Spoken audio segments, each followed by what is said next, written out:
So, this part of the letter and the next one are going to be me speaking to you. Hopefully, you have the time to listen. I will post the written form on my website if you don't get to listen to it all. So, in this nourishment for the heart, I want to share a little bit about unconditional love. So, we are at this beautiful awakening moment where the cosmic mother is stepping through in front because there's been such a bifurcation between the earth mother and the cosmic mother. And we can see this everywhere we look, all through our world system as we know it in this most present moment. And so this unification of energy allows for the balancing, not only between humans and our ecosystem, but also internally. And that's the most important part. And that's for good reason to have this space. And it would be reflective of how many people are choosing to be alone right now, to do their own inner work. Maybe have attachment to the ideas of the romantic programming that society has fed you in different ways depending where you live in the world. And the reason that everyone is coming to this aha is a couple reasons. That society is complete with the predatory behavior, even though there are still predators trying to act out these old stories upon humanity. And this is where that cosmic mother is the divine energy. And I encourage you not to think of it as a being like you or I, but as a power that exists within all of us. And that power is divinity. It's the creation energy that allows the unmanifest to come into the manifest. And that mechanism within all of us and within the universe is a receptive mechanism. It allows everything to come in and be received, created, and then with awareness and discernment, the masculine energy, aka the cosmic father, guides us where to place it. And within ourselves, we would exercise that same discernment. Humanity, as it is articulated in this moment, is held in a juxtaposition of old programs that are about divide and conquer and oppress. And basically the system eventually goes through entropy because it's based on an inorganic system and a binary system that crashes. It's very similar to how your computer can crash, gets overloaded because it doesn't have the capacity to flow with the uncontrollable nature of the ether, the cosmos around us. And so, yes, there are many things that have happened over the course of many thousands and thousands and thousands and thousands of perceptual years that have led us to here. And at this point, the mother, the cosmic mother, that power is stepping in, and very similar to how your mother might step in if maybe you were a young child and you were about to get in danger. The mother steps in and removes you from the danger. It's similar to that built-in mechanism. This exists in nature still around us. If you get a chance to go into a forest or a jungle, you'll see the mother step in when her young are potentially in danger. However, she also gives them the space to learn how to learn when to move out of the nest and learn how to fly. So there's all these beautiful mechanisms that are organically built into our world system and into the system beyond, the unexplainable universe that supports many more things than we can ever imagine or be aware of in this moment. So this key component right now of unconditional love is something that has been talked about in the East, in yoga, in different faith practices from the East, and is even acknowledged probably most deeply in places like India or parts of Asia that have a Buddhist lens because they honor the mother, yet our more top-down society, father-first society, has put the mother to the side. So they'll grasp for her for a little bit, to create for them, to give them what they need, give those resources. It's almost like, create and take. And then really there's more of a destroying nature because that father, patriarchal figure was not aware of the preciousness of human life and creation, and also wanted to control it.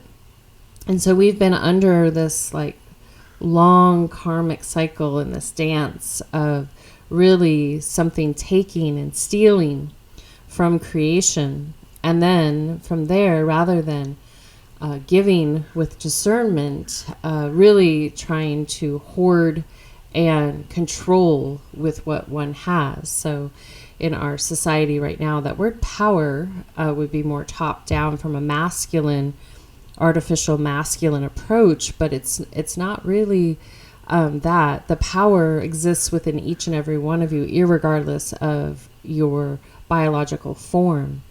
And it exists in the animals and the trees and the plants, everywhere. We're not separate from it.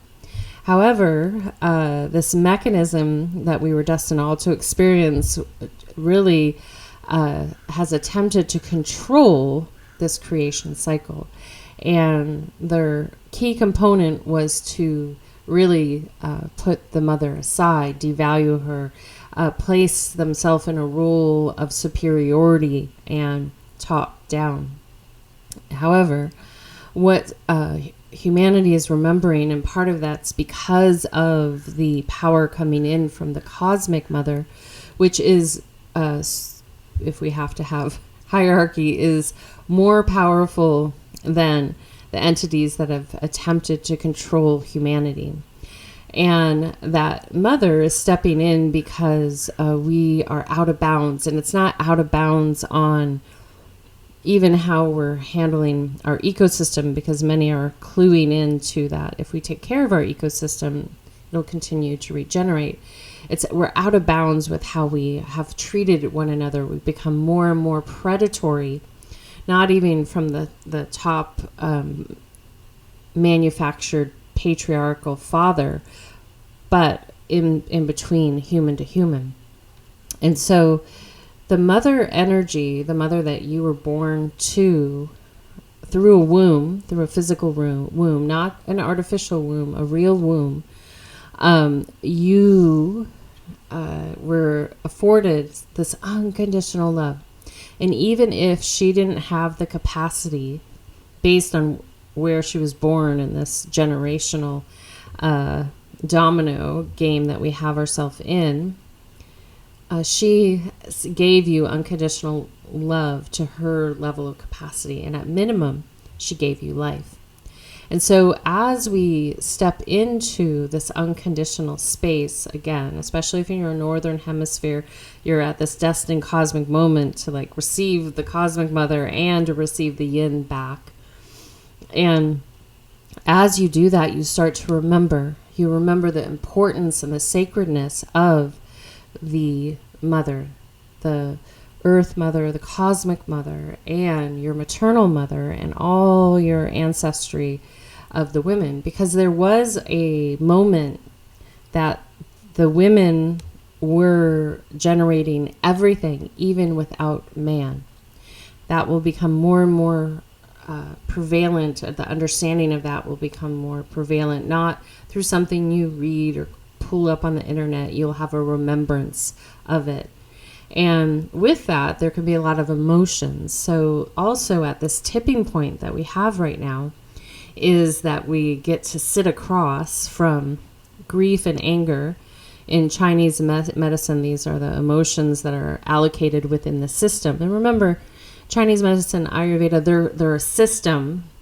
They still have a level of control in them, in their intrinsic nature, because they are, connected to limitations of not being able to fully embrace the spiral nature of our organic system. However, they're very helpful and actually work really well with the organic system when we pull them all together.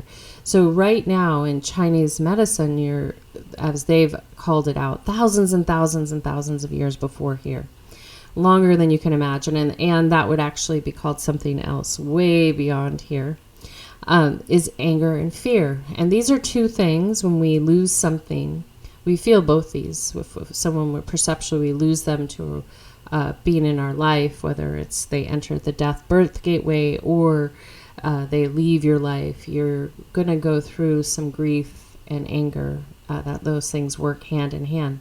And what happens at the tipping point when we switch from the masculine to the feminine to the masculine, internally and in our ecosystem, we're offered this moment to look at what we're still angry about, what we're still sad about, where those are stored in our body. And if we're present, and if you've been present the past couple of days, you can identify some of the emotions that are coming up. And sometimes when we feel grief or anger, because it's not comfortable internally, we tend to lash out externally. However, I encourage you, if you have been experiencing any of that, to turn that mirror back towards yourself and take responsibility.